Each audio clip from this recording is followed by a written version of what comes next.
नमस्कार सगळ्यांना. आज आहे मकर संक्रांती. तर संक्रांतीच्या तुम्हाला सगळ्यांना खूप खूप शुभेच्छा. तिळगुळ घ्या, गोड गोड बोला असं म्हटलं जातं. आपल्या प्रत्येकाच्या आयुष्यात असे काही लोक असतात ज्यांच्याशी आपला रुसवा फुगवा असतो, अबोला असतो, काहीतरी वादविवाद झालेले असतात. तर आपण बोलत नसतो एकमेकांशी. आपल्याला सगळ्यांना हे माहिती आहे, मी काही नवीन नाही सांगत आहे, की काही येत नाही बरोबर, सगळं ठेवल्या ठिकाणी राहतं. हा अहंकार आपण नाही बाळगला पाहिजे आणि बोललं पाहिजे.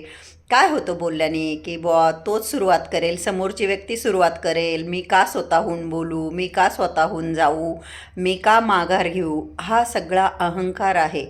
हे आपल्याला प्रत्येकाला कळतं. तरी पण त्या अहंकाराची तीव्रता एवढी असते, की आपल्याला आपलं मन सांगतं बरं का, की काय फरक पडणार आहे आपण जर पाऊल उचललं, आपण स्वतःहून बोललो तर.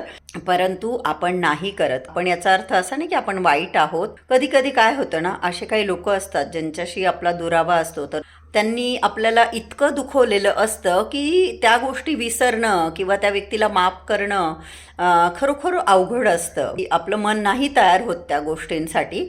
परंतु मी तरीही तुम्हाला हेच सांगेल, जर छोटं काही कारण असेल, खूप मोठं काही झालं नसेल, किरकोळ वाद असेल, तर असा जेव्हा आपल्या वर्षाचा पहिला सण येतो, अशा वेळेस आपण सोडून द्यायचं. समोरच्यासारखंच आपणही जर ती आडी धरून बसलो, मनामध्ये राग धरून बसलो, तर त्या समोरच्या व्यक्तीमध्ये आणि आपल्यामध्ये काय फरक आहे? जर आपल्यात फरक आहे, आपण समोरच्या व्यक्तीपेक्षा थोडं बेटर आहोत असं आपल्याला वाटत असेल, असं का म्हणून घ्या, परत आलाच तिथे अहंकार. पण आपलं जर वाटत असेल की नाही बुवा, त्याचीच चूक आहे किंवा तिचीच चूक आहे, माझी काही चूक नाही, तर आपण जर स्वतःला असं समजतो निर्दोष, तर मग आणखीन मनाचा थोडा मोठेपणा करायचा आणि बोलायचं, काय नाही होत. जर फोन कॉलवर तुम्ही कुणाला संक्रांतीच्या शुभेच्छा देऊ शकत असाल, फोन करून शुभेच्छा द्या मकर संक्रांतीच्या. असं जाऊन भेटू शकणं सोपं असेल तर जाऊन भेटून तिळगुळ द्या, गोड गोड बोला म्हणा. आणि मला नाही वाटत अशी कुठली व्यक्ती असेल की म्हणजे समोरची न बोल, आपण ज्या व्यक्तीशी बोलत नाही ती व्यक्ती आपल्याला शुभेच्छा देते किंवा तिळगुळ द्यायला आली आहे तरीसुद्धा घेणार नाही आणि राग धरून बसेल, असं कोणी नाही. माझा स्वतःचा हा अनुभव आहे की आपण जर कोणाशी होऊन बोललो तर समोरची व्यक्ती कशी का असे ना, ती पण व्यक्ती मग बोलते.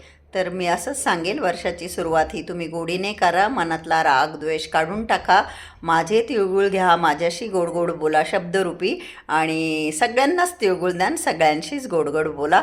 शेवटी जीवन हे क्षणभंगूर आहे, आपल्याला माहिती आहे, काहीच बरोबर येत नाही आणि खरोखर सगळं ठेवल्या ठिकाणी राहतं. बरोबर की नाही?